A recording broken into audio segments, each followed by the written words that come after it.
And we're live. Hey, how's it going, everyone? Welcome to the Outpost anime podcast for February 2025. How's Winter. everyone? Yes, the winter. It is winter. It is very cold out. I hope everyone is snuggled up in their blankets and their Literal heat. blankets. I'm Yes, literally wrapped yes. in the blankets right now.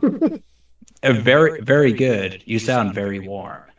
But anyway, welcome everyone. Pile in, and we will start. Yes. So for the last few months, we kind of took a little bit of a break.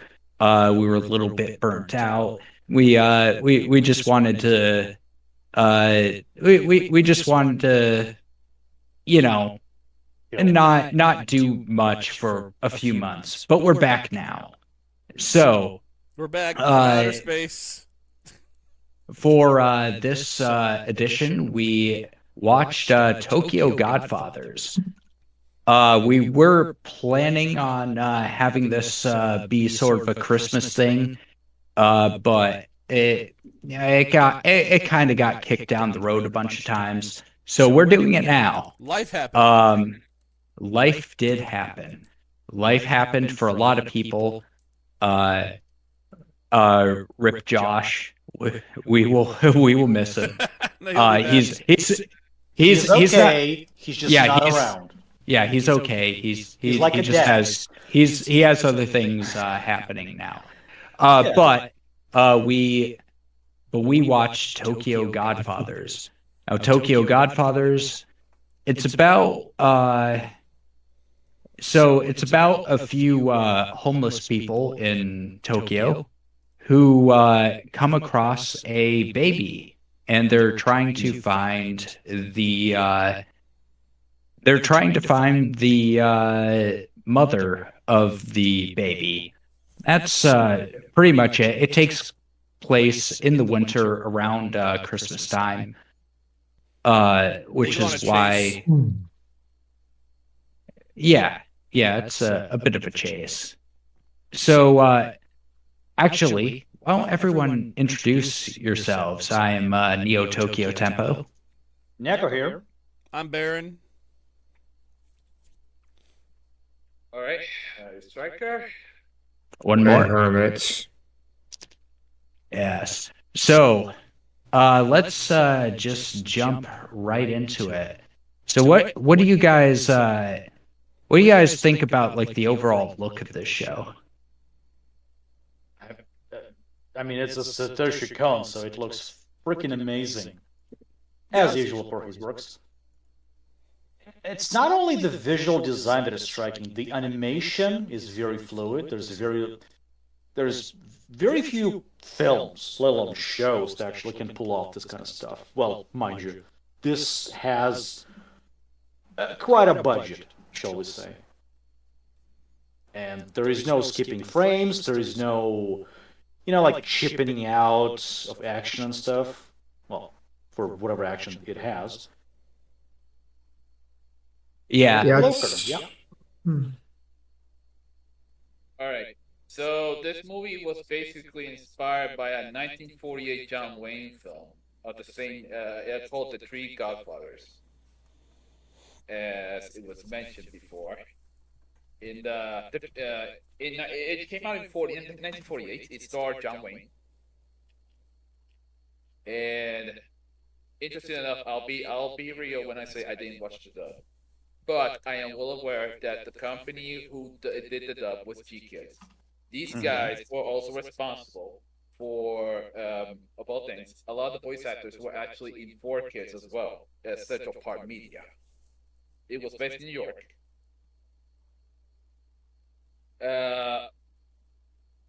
Which I thought it was interesting. The movie itself, this is actually the second Satoshi Kon movie we've ever reviewed. After Perfect Blue. As a matter of fact, I found an Easter egg of sorts regarding the movie, and a couple of the posters are in fact for Perfect Blue. Mhm. There were some other Satoshi Kon movies, but I forgot. I legit couldn't find out which were the movies. But I will say, Keep going. okay. Funny thing about that, the movie itself actually had two dubs. The Asian dub is actually considered lost media. It's not on any site whatsoever. It was from Animax dub in Asia. By Asian dub, do you mean like an Asian English dub? Yes. To be more specific, Southeast Asia. Being, Oh yeah, Malaysia and stuff like that. Yep. Malaysia, Philippines, Singapore. Yeah, around those areas. To kind of frame it for listeners, like for example, the guy that does Goku's voice in North America, it's oh God, I'm blanking out, but Vegeta's Christopher Sabat. Yeah, Sean Schemmel, thanks. Yeah, so Sean Schemmel, for example, is the coach for the guy doing the English dub in those territories, and like his voice is different, but his coach is Sean Schemmel. And you'd think, oh well, why can't they just use Funimation? You know, licensing is one thing, different censorship codes, stuff like that. So it's just completely different territory, but there are people that speak English there. So yeah, Anywho, go ahead. Okay, so the thing is, this isn't actually the first time this was firstly my pick, and this was we were actually going to do this on 2020 at one point, but unfortunately it didn't happen. And I will admit, I think it was for the better considering the stuff that was going on back in those days. Okay, so I found out that some of the voice actors in this movie don't really do anime. They do live action and TV shows. Especially, say, in the Japanese. That's in the Japanese. Like, for example, Toru Emori and Aya Okamoto. Aya Okamoto, that's actually voice Miyuki. He only did, and I am not joking, 23 roles in her life. That's it, 22.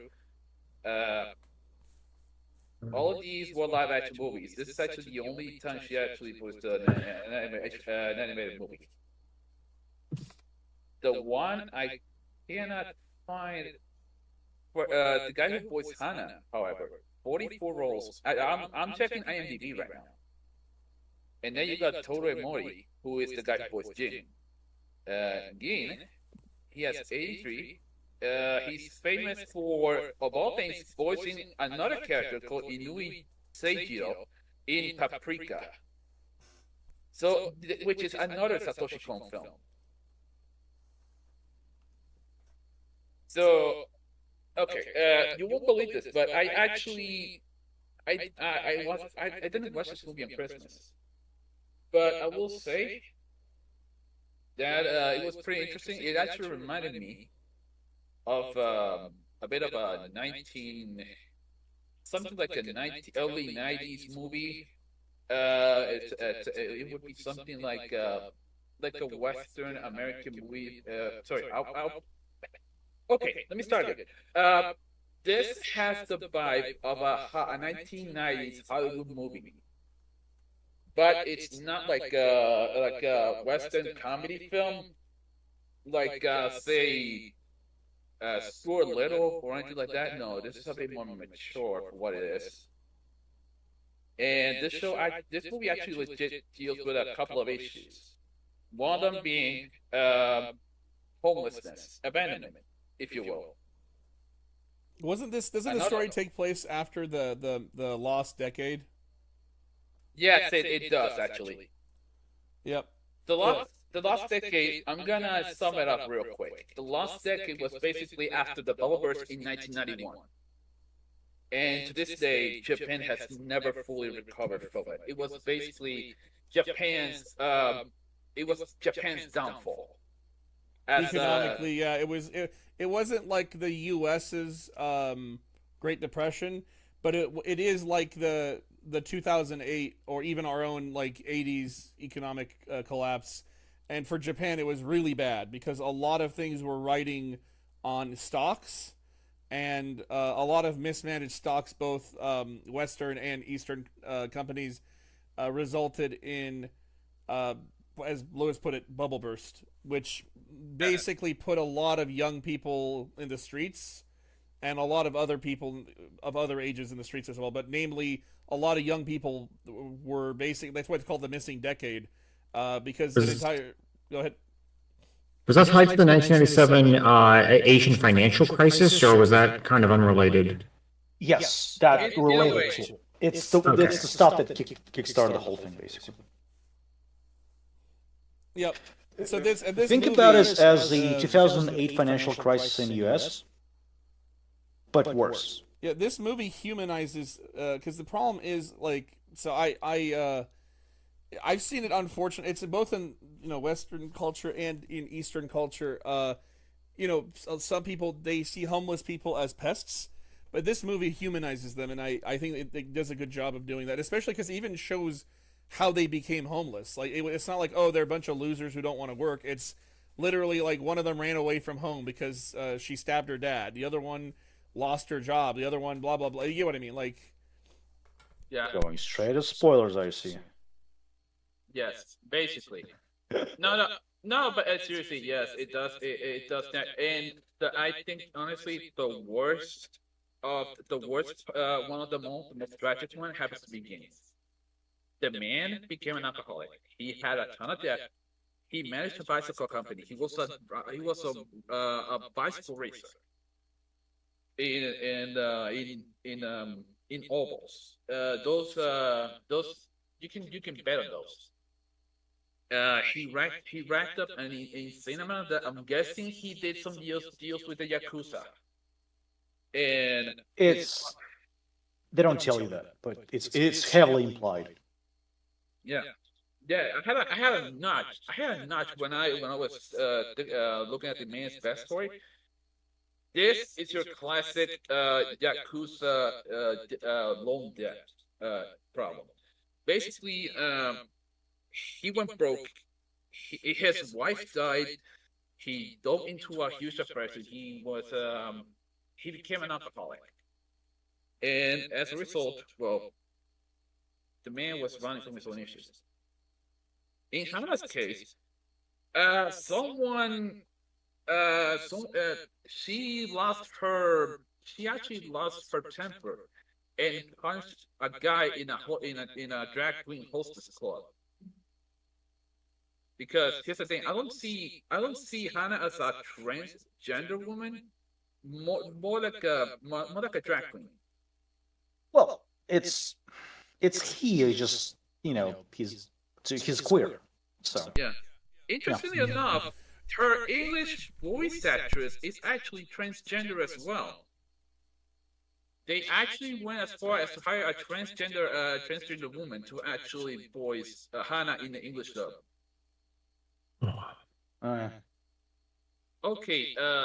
So anyone else got anything to? I mean, this is gonna be a bit. Also, the girl, the teenager, like that's a typical story though. Misunderstanding, teenager does something stupid, panics, leaves home, too scared to go home. I think that was well written. Yeah. Miyuki basically. Miyuki had a bit of a troubled teenage life, and in the case that her parents just didn't give a rat's ass about her, and you can make things worse. Consider that her dad is a cop. Oh yeah. Yeah, and here's the thing: stabbing a cop is not. It's like how should I say this? It's a try to kill a Fed. You fucked up because the rules are a bit. Keep in mind, Japan is one of the few countries on Earth that still has the death penalty. That and you're the kid of a cop. You stab your dad. It's not something you can just So yeah. So she thought her dad had gotten rid of her cat somehow. Yeah, basically. Yeah, basically, and then she it opened to Cynthia a bit deeper. That's why she ran away. She couldn't live. She couldn't live with the fact that she tried to kill her own dad, even if it was over an argument. Or a cat. Yeah, yeah, okay, yeah. I mean, It was. It was. I can't entirely blame her because if she's emotionally neglected and the cat is like the closest thing to a family member that pays attention to her, and she thinks the dad got rid of the cat somehow, like that would make sense if a teenager snaps because the teenagers are filled with hormones, so they're already volatile as is, and this is somebody who's volatile because of that and is emotionally neglected at home. Mm-hmm. Basically. Interestingly enough, the where they found Kyoko, which is the baby. Well, the thing with Kyoko is it actually reminded me of something else. It was that one scene in it was Footloose, if I recall. But yeah, it was that one scene where somebody says no one puts a baby in the corner. Yeah, it's from Dirty Dancing. My bad. It was Dirty Dancing. Basically,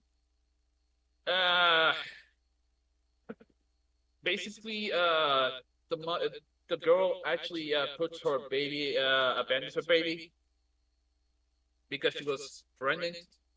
And that's the legit direct reference I got from that scene. But it wasn't exactly as much on that one. Can I say what's going on with her real? We're gonna end up talking about it sooner or later. But the part where Sachiko, You go ahead and Yeah. because the thing is like this is how we do our review. Like our review / thoughts on the podcast allow for spoilers. So you go ahead. yeah. Okay, so this is what it goes. In the case of Sachiko, who is the mother of Kyoko, the woman that they're trying to find, she has her own set of issues, and I mean, she's fucked up. Same with her I'm gonna husband. put the word "mother" in quotations because she kidnapped the child. Yeah, basically. And then it all climaxes into what is basically her trying to teach herself not just once but 3 times.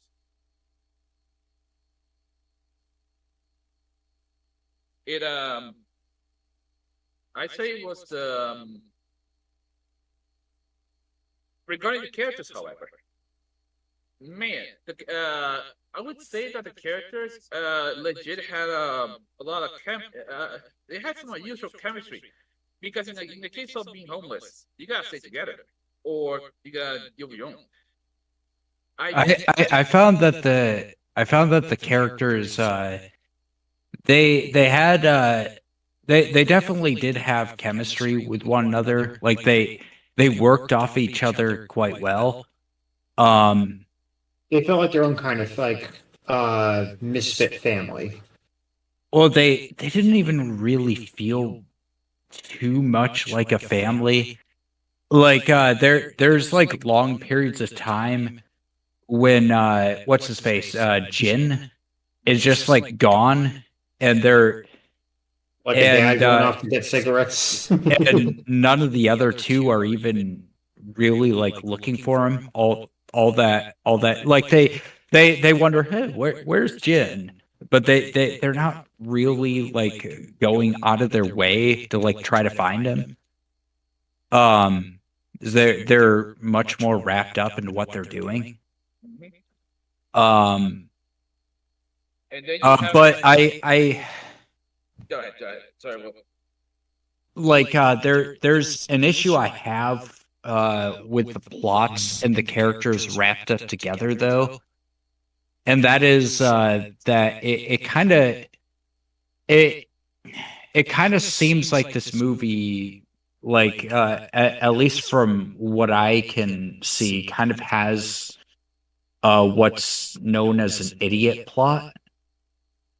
in which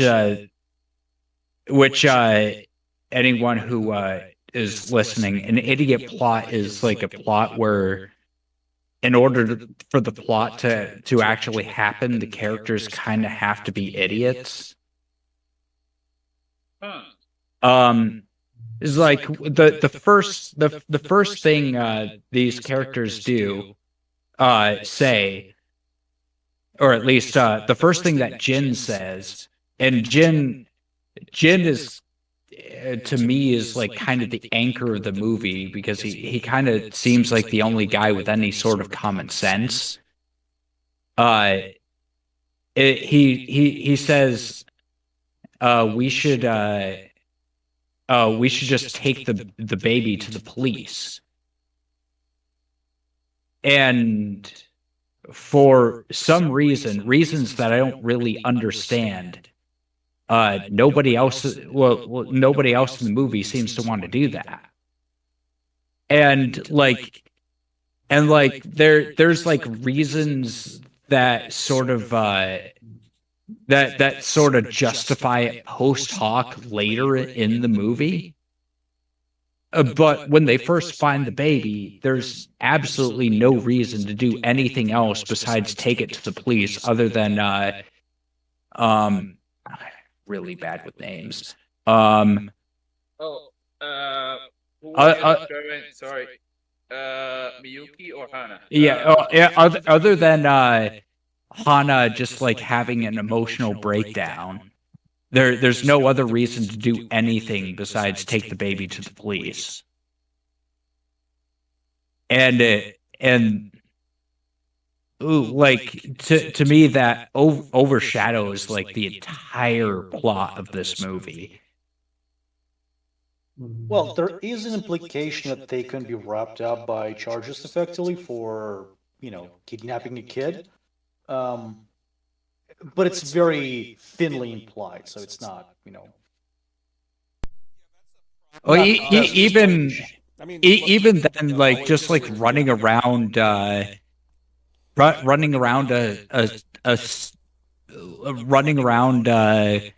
with a baby and no shelter in the middle of fucking winter. Really doesn't seem like a better, like, even if you're looking for the parent, it really doesn't seem like a better option than just bringing the child to the police. Yeah, on the other hand, agree. you gotta think about it like in the moment. Like you got one person who's rational, and then two people who are like might be panicking. But what Neko said is on point, because even here in the U.S., you report a murder. Who's prime suspect before they come up with an actual suspect? Who's prime suspect? Oh, yeah. You, because you were there.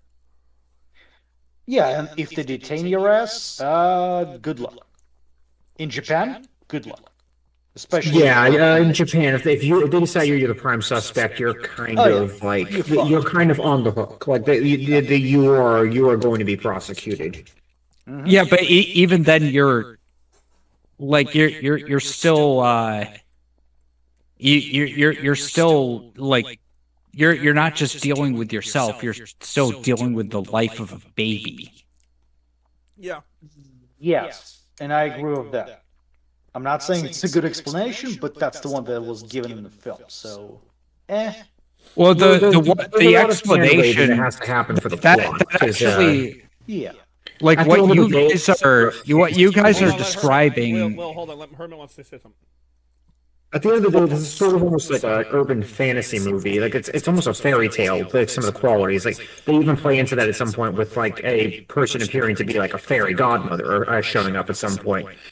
Like it's funny because it is Satoshi Kon's most grounded movie, and yet despite that, it's still fantastical in many ways. It's a Christmas movie, that's why. Yeah, it's a Christmas movie. Lots of coincidences happen that are implausible, but happen for the sake of moving the plot along. Like it's even I think the director even stated that was one of the themes he had when he was writing it, was coincidences that play out as almost like miracles. Yeah, like one of them has an actual grown daughter who's a nurse that that he, Yeah, like, he they'll doesn't be normally good. get to talk to, and she has the same name as the baby. Well, coincidences are one thing. Things that just absolutely like don't really make a lot of sense are another. And I find I find the idea that you should just bring a baby around with you through the cold, looking for its parent, instead of just turning it over to the police, to be like even good fantasy is still quite grounded. So I find this I find this to be kind of a stretch. It's also a bit reckless as well, if you think about it. Well, the point is to send those characters on the journey, right? And in the case of sending them on the journey, that works. It's not a good idea to do that. But the reason why they keep the baby is, like, for example, for queer character, it's basically like this nurturing idea, like, oh, I want that experience of being a mom, basically. I will give you this. It might have been better suited if they had a minor plot point of a policeman seeing them with the baby, assuming they were kidnapping, and putting out like an APB for them, assuming they were the kidnappers or something. Yep. Maybe that would have been a good way to drive the plot forward. With make Well, sure that, even- they didn't even if intend they- to keep the baby with them, but now but for plot's sake, they kind of have to clear their name. My assumption would be that since we're not in Japan, we have a very different culture here. It is implied via, the culture aspect of the whole thing.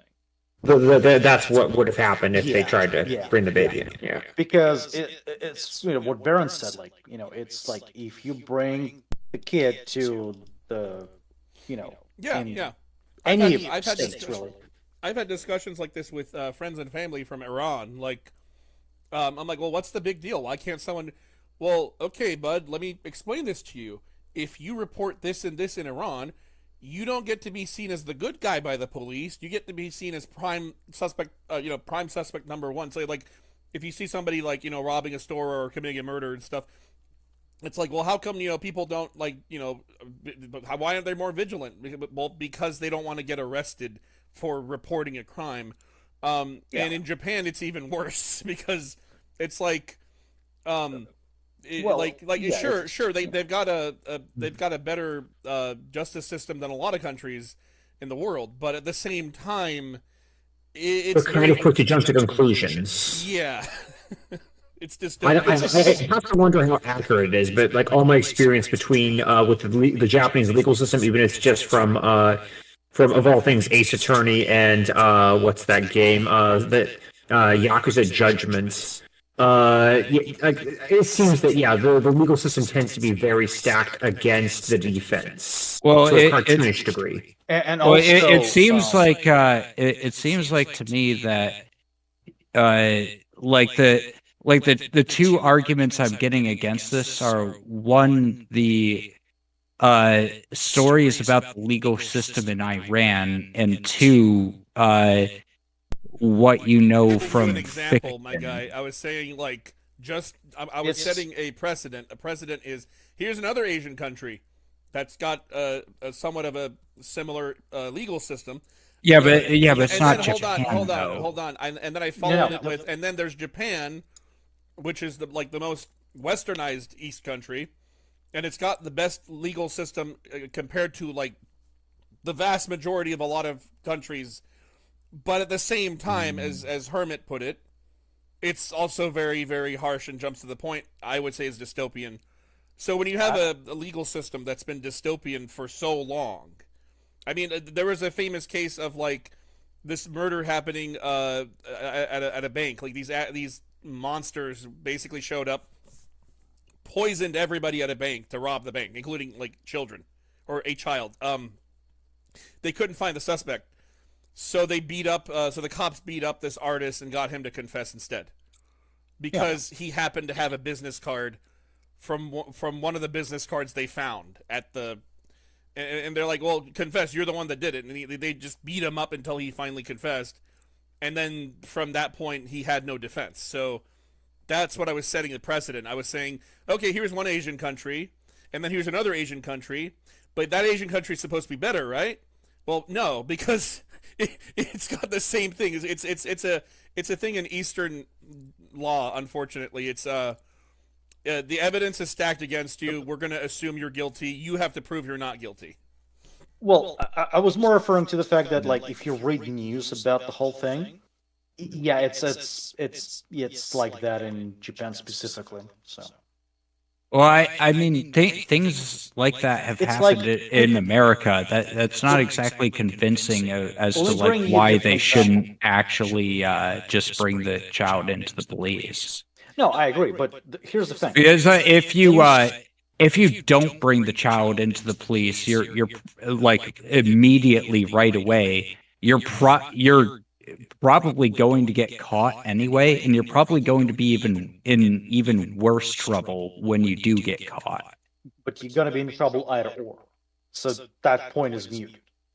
No, it's not. It's the same. You're going to get in Remember, even worse trouble because you didn't do it fucking right away. Okay, you're not wrong, but I'm going to say, remember, fantastical movie, and a lot of fantasy is based off of expectations and stereotypes. So if the general stereotype, even in Japan, among the people of Japan, is, I don't want to get in trouble. If the stereotype that they believe also is, I don't want to get in trouble for trying to help, then a fantasy is going to have that as a basis. So let's move on, because well, it's not taking place in like Middle Earth. It's taking place in a pretty grounded version of Japan. Ghost in the Shell is a pretty grounded version of Japan. Is Ghost in the Shell realistic? Sorta. So I'm giving you a like the other end of the spectrum. Like yeah, you're right. It's not fantasy, but it's fantastical. It's got elements of fantasy. Yeah, but like there has to be like some sort of grounding to it, right? Yeah. Like it has to be realistic in some way. This movie honestly reminded me of a lot of like feel good, like, I mean, it's a Christmas movie, so it reminded me of a lot of feel good movies. As I was a kid. They find the baby. like Yeah. to give an example of another Christmas movie, like It's a Wonderful Life. You know, that movie has like literal angels in it, right? And that's not something you'd see in real life. But like everything in that movie is very believable because everything in that movie is extremely grounded into like Okay, I know how to wrap this up. what would actually happen if you were in a particular situation in like the first half of the 20th century. Yeah, no, I got you. I'm just gonna say, let's just say the characters made poor judgment. That's it. Let's just say that and move on. Well, yeah, that is what I'm saying. Doesn't Like, the explain much. characters have to like make poor judgment in order for the plot to happen. Okay. So what else? we That's got? fair. That's fair. Okay, so what else have we got? Wow, there's really nothing else that's coming up. Okay, so we want to talk about the music, if there's any. I know. Yeah. The music. Satoshi Kon movies tend to have pretty good tracks, and this is one of those movies. There were some like certain points in the movie where the plot sort of like dissipated and it was just like images and music. And at those points in the movie, there definitely was some like magic there. is the music was the music in this movie is actually very good, and it feels it definitely feels very magical. And I'm gonna be that guy, but the reference to the Sound of Music was actually an interesting choice. Because that is one of the songs that Hannah ends up singing. It's actually from the Sound of Music, which it's an okay musical for what it is, but then again, I'm not exactly big into musicals. I ended up watching it out of pure coincidence one day. Okay, firstly, the piano music was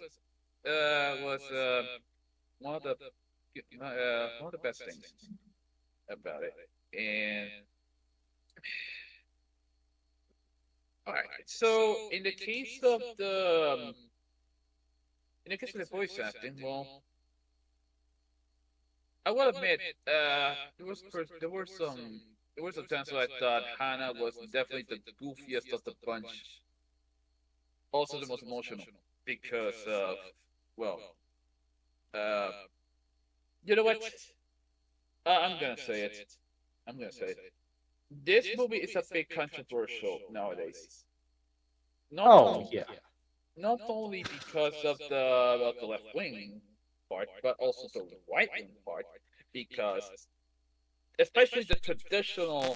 I'm just going to jump in and say, without I'll just summarize it because we'll be dragging this out and it'll lead to dumb things, be it external or internal.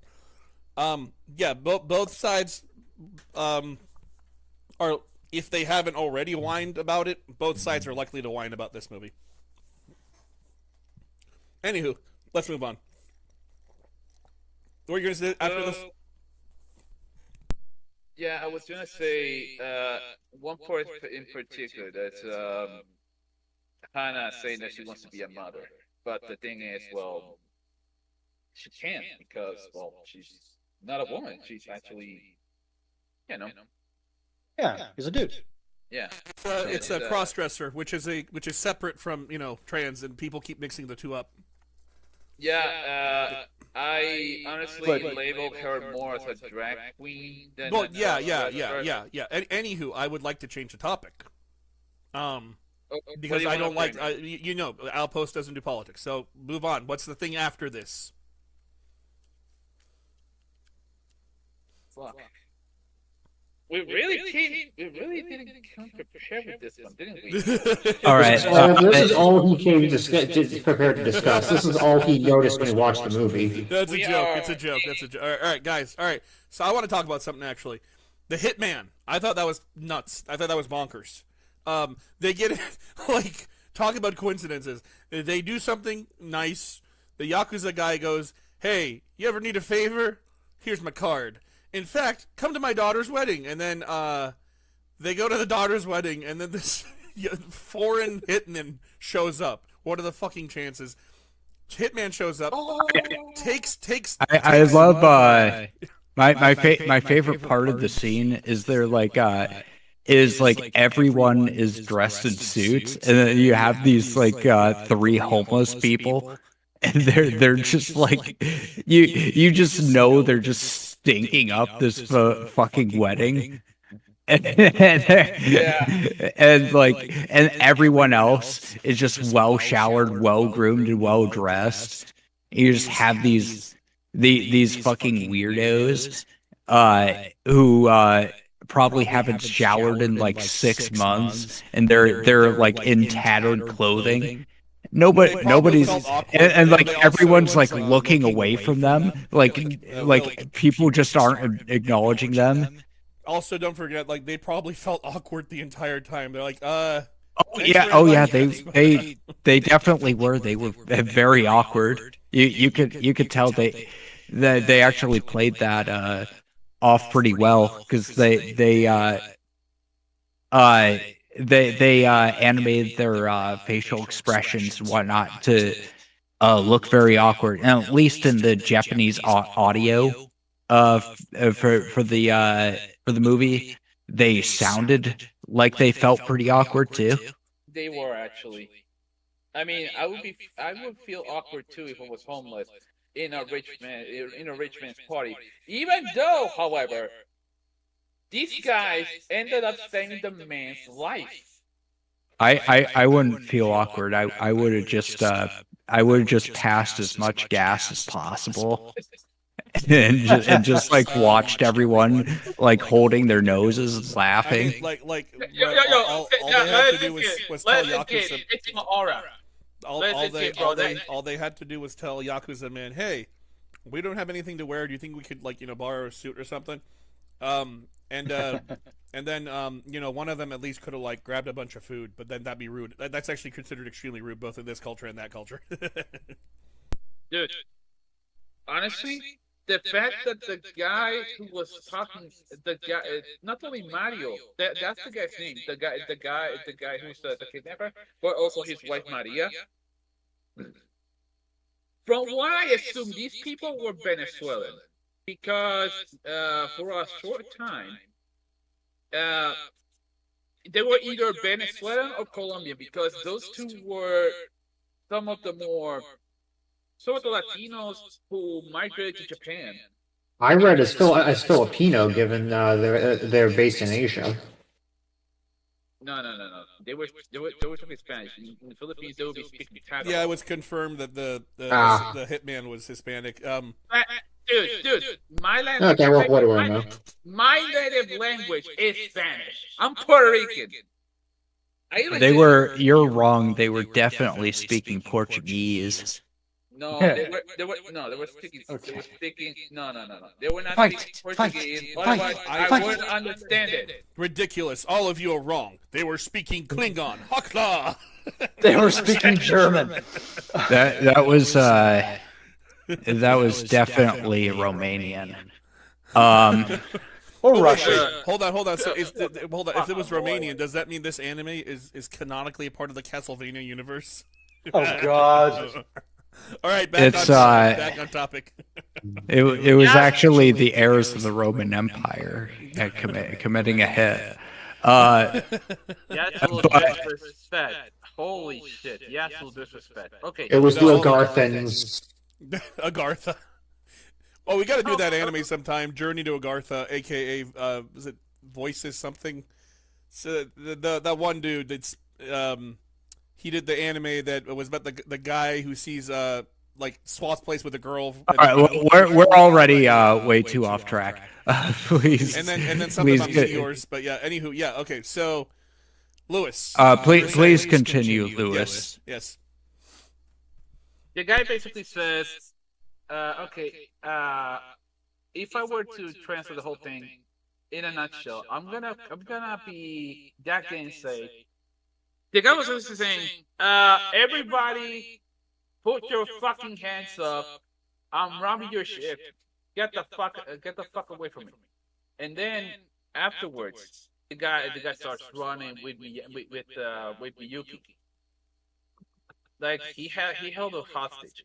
However, it ends up that Miyuki, when she meets Maria, actually, despite the language barrier, they actually end up understanding each other. And in the case of Maria, she's been telling her that, yes, you may have fucked up, but it doesn't give you an excuse to run away. Hey, Lewis, I got the impression, and when I watched it, they didn't do subtitles for the Spanish lines. No, they did not. As a matter of fact, I got the impression that the audience wasn't supposed to understand them. Yep. Same thing for a dub version of the thing, so they didn't dub it. Yo, you know what's funny? In the English dub, they actually changed two of the voice actors. Yeah, it ends up one of the actress who played Maria was also the voice of David's mother in Cyberpunk Edge Runners. Really? Yeah, she was. Wait, but did they dub over holy the... crud, dude, that's insane. Wait. Did they dub over the actual Yes, Spanish? they did. They did. Oh, I see. So in Japanese, it's different voice actors. Okay. Yeah, they actually Okay. took two different voice actors in the Japanese version, and then That's they interesting. took. Yeah, when I was that's why I was asking you guys. Did you guys see the dub? Because I read that they actually changed the actors in the English version. Hmm. Yeah, and in fact they actually did. Anywho, with those two out of the way, maybe it's the fact that, like I said, yes, I speak Spanish and I'm a beaner. So, Bruh. yeah. Anyway, Bruh. what else can we do? We're gonna do final thoughts. Or what are we gonna do? So I'd say let's talk about our just each of us tell us one thing you liked or like a favorite moment or whatever, and then we'll give it a score and I guess we'll wrap it up. Yeah, pretty much. All right. Let's start with RJ. Okay, so I've seen Satoshi Kon's other films, Millennium Actress, Paprika. I like that it had the same energy. It was very lively. Like it felt alive. And I guess my favorite scene is just the ridiculousness of the friggin' hitman showing up. That's just like, bro, a hitman shows up at a wedding on a Christmas movie. This is nuts. So I thought that was a little funny. But yeah, that's about it. And I guess my score is I'll give it an 8.5 out of 10. All right. I'm just not a fan of. I'm just like I liked it, but I don't usually watch stuff like this. You know what I mean? All right. Hermit. Yeah, it's funny. I'm almost right alongside RJ with like, this is not my usual kind of movie. I don't usually go for like feel good family stuff, especially where it's like kind of not, it's kind of fantastical. So I kind of give it an overall like a high 6, low 7.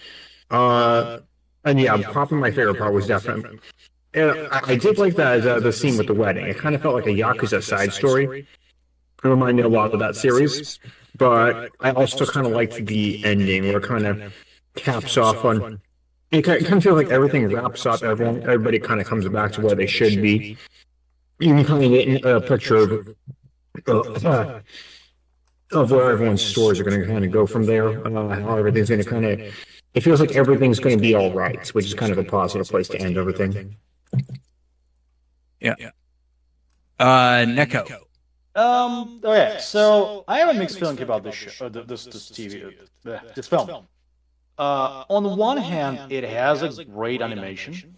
It doesn't skip a beat for a 2003 release. It's really out there in terms of like what it actually trying to say, what it actually portrays as well. Characters, story, the sort of overall idea of like what human condition is and what it tries to accomplish with that story and characters.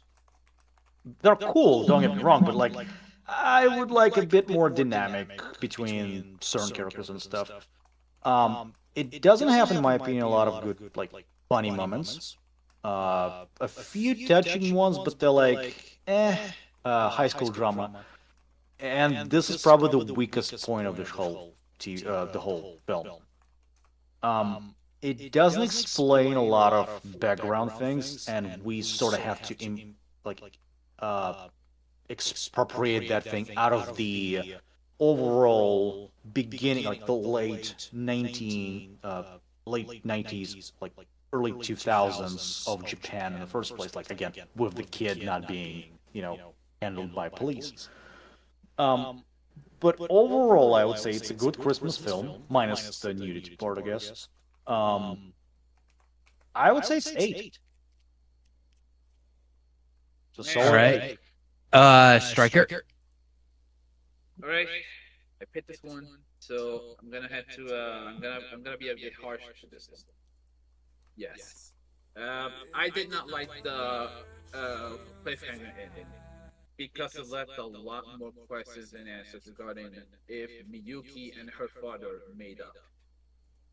What became of the baby? What became of Jin or Jin? You know what? Screw it. The Japanese pronunciation? Jin. What became of Jin? Did he ever make up with his daughter Kyoko? Keep in mind, this girl was going to marry the Yakuza dude, the one of the Yakuza guys. It's like one of those corny Hong Kong movies where yes, it's supposed to be a comedy, but at the same time, we would like some of us would like some closure.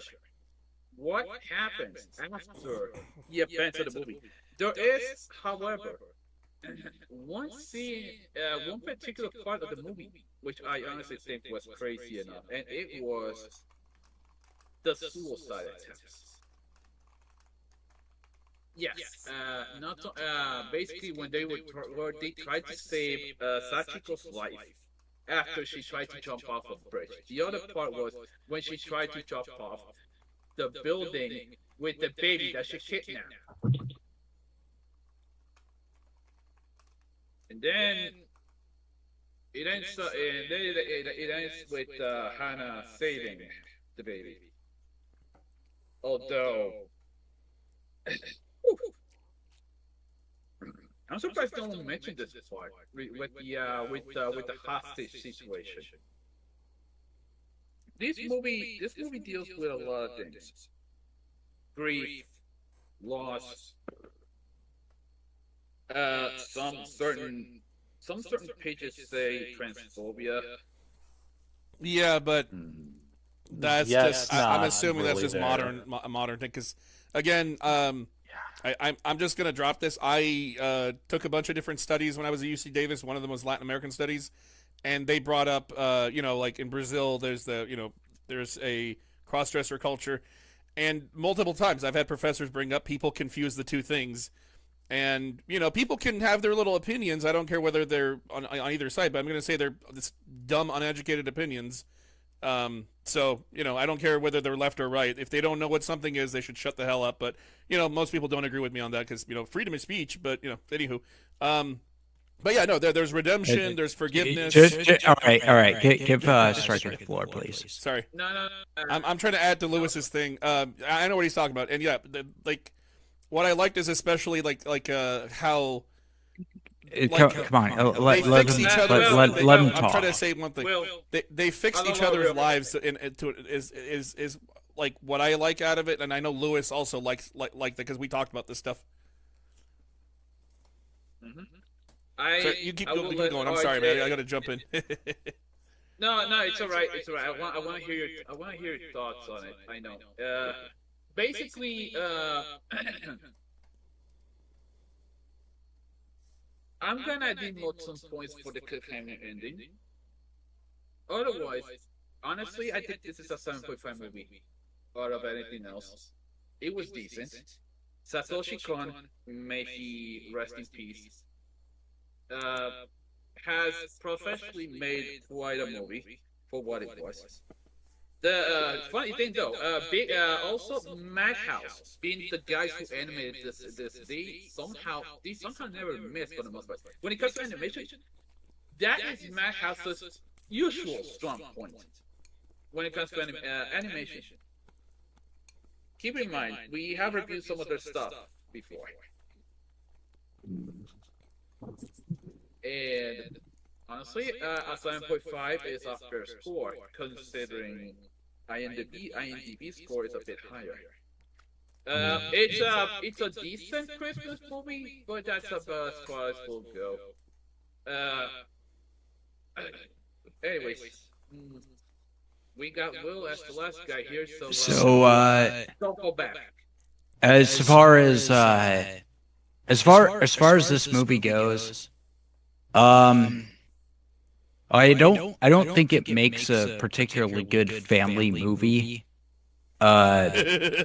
because it's a bit too risque for that.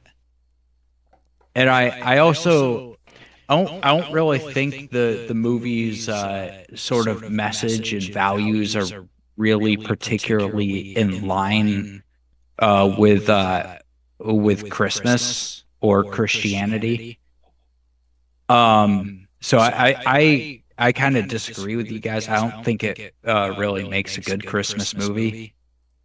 And really, I don't really ever expect the Japanese to make a good Christmas movie because they're not Christians. What? Well, they're not. They're most of them are either Buddhist or Shinto, Buddhist, Shinto, or atheists. Almost all of them. So I don't really have that expectation from them. I didn't particularly like the plot. I thought it was a bit contrived, and I didn't really like any of the characters. So I just like I don't know. I just really didn't like it. So I'm going to give it like a 5. I just didn't like it. Yep, that's fair. Everybody has their opinion. Well, I just need I need your scores though. So I put 8.5. Hermit, what'd you put? I'll say a 7. 7 out of 10. What about you, Neko? 8. 8 out of 10. All right, I'm gonna use a average calculator and get us that number. 7.5 in my case. Oh yeah, I wrote yours down. Mhm. All right. When I did say that don't hold back, I really did it. I want everyone to not hold back on their thoughts and opinions. And I just wanted to say I'm kind of like fully caffeinated right now, and like I love anime. I love film. Anime like this are like film. They're high quality, and to have like like these like average IQ consumers have like hot takes like. This anime's offense. It just reminds me of the morons we dealt with in the '90s that thought like Pokemon's satanic and Yu-Gi-Oh's satanic, and it's like, please look at go elsewhere. You're not at the top of your game right now. Go away. So when someone says this movie's transphobic or this movie's offensive because it has a crossdresser in it, both sides are whining about that. I'm just like, please go away. You are not welcome here. You're not, You're not at the top of your game right now. Go study up and then have an opinion. That's why I jumped in, because like I'm with you. Like there are people whining about this movie, and because I went on YouTube out of curiosity to see what other people thought, and that keeps getting brought up, and I'm like Christ Almighty, focus on the film. Focus on the film. Who cares? So, anywho, let's wrap it up. And also, Lewis, you were saying just you want us all to give out our thoughts, and I agree with you. Yeah, don't hold back. And in the case of Will, what you did was the fact that you are willing to defend your values. Well, I mean, I didn't really say much. Let's just get. What's the average score? What's the anime score website that Josh would use? Well, he'd use Mal and IMDb. What's Mal? Yes, How do you spell Mal? MAL, my anime list. My anime list. Okay. My anime list. Tokyo Godfathers. It's 8.28. Yes. Check my pinned comment because that has full scores. Oh, okay. So IMDb is 7.8, and Mal is, you said 8.28. Our score on average using the Omni calculator. We are not sponsored by them. Whoever's listening, yeah, Omni Calculator said it's 7.2. So our score was closer to that of IMDb's. Oh, There is one part I actually forgot to add, but it's a little too late. But I wanna mention the Blue Devil fairy tale that happened, the one with the blue. Yeah, the devil. Oni. Yeah. Go ahead. Yeah, yeah. I knew this was familiar because, like I mentioned, it was referenced in other media as well. One that comes from the top of my head is I'm gonna be honest when I say the quest between one of the characters in Genshin called Ito Arataki. His story is legit inspired by the Blue Devil fairy tale itself, because he has to be the Red Devil, who has to be, as I said, the Blue Devil has to be someone who has to be like disliked and not accepted by the public. The another thing, they in the English dub they actually use a generic voice. They use guess who did the baby Kyoko's voice? Who? In the English dub, Carrie Walgren. Wow. In the Japanese, yeah, Carrie Walgren. Yeah, this was way before Fully Cooley. And Satomi Korogi, who voiced of all things Himawari in Shinchan and Togeki in Pokemon. The Yes! baby in Shin-Chan. For real, she's little sister. Yeah, you guys already notice all those numbers that says 1225. Those are references to Christmas, believe it or not. All of them. The time, the license plate, and the Yakuza guy's license plate, and You've got sharp eyes, man. I didn't even notice that. Dude, when I look for anything in a movie, I do look for it. I need to get you into analog horror. You'd be good at analyzing everything in it. We're not gonna be EFAP. Relax. I know we're not gonna be EFAP. Anyways, We are currently making the transition as we speak. This is No, I'm not transitioning. Thank you. Actually, I have a few video essays. You guys want to watch some video essays? Oh God, no. Okay, yeah. Anyways, before I pull out my my Warhammer collection and talk about how Trazyn the Infinite is the best Necron. Anywho, yeah, Necrons are better than everybody. Let's talk about what Necron these nuts. Necron these nuts. Gang. Oh God. So Lewis, to wrap it up, yep. So you said the numbers actually had meaning? Yes. Yeah, it's actually simple. It's December 25. 12 being December, 25 being the President's Day. Oh, that's crazy. That's nice. Yeah. And another reference I did find out, because this is actually a Japanese tradition.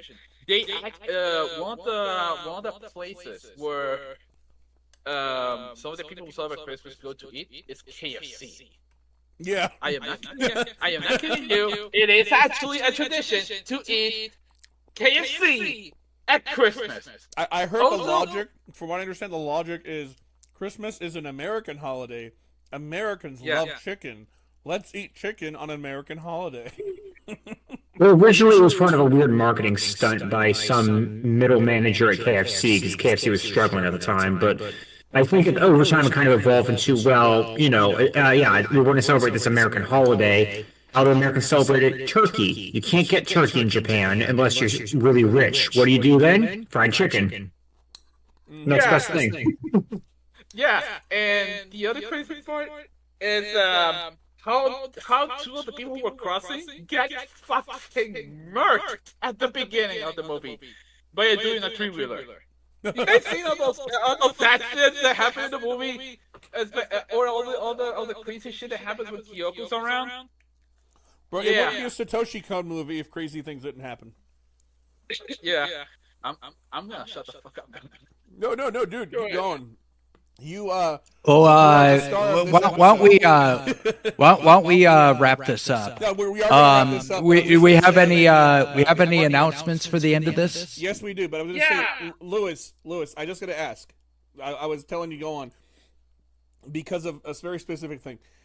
Did you notice anything about the landscape shots or anything like that?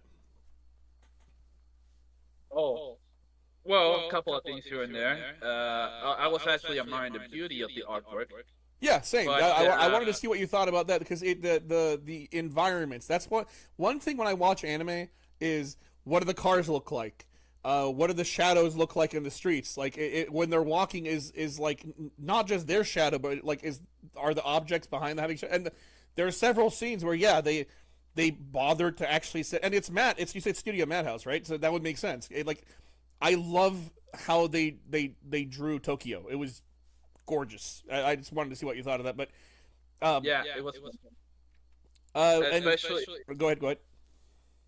Yeah, and regarding some of the vehicles like the taxis, well, they were close to a real thing, especially since in Japan, the most used taxi over there is the Toyota Crown Comfort besides the Nissan Crew, which, well, they're like the Japanese equivalent to the Combitorio.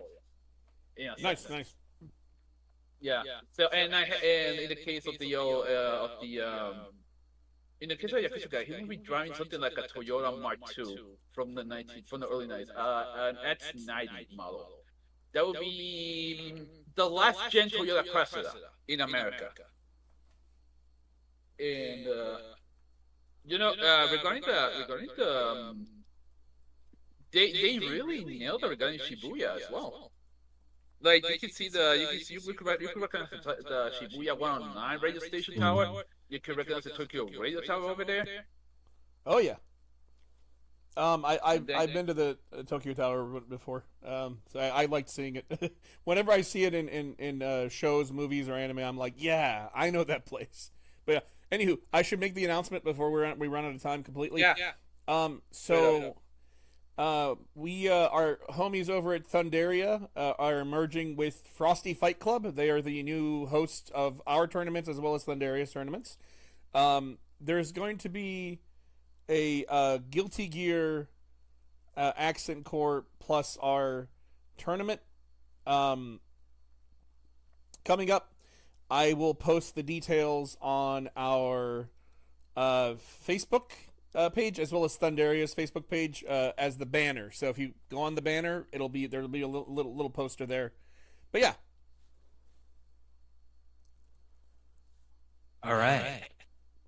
I hope everyone liked our little review of Tokyo Godfathers. Hope everyone who is watching or who watches later has a good night. And we'll see you next time. Oh, indeed. We'll see you Good next night. time. Good night. Buenas noches. Buenas tetas.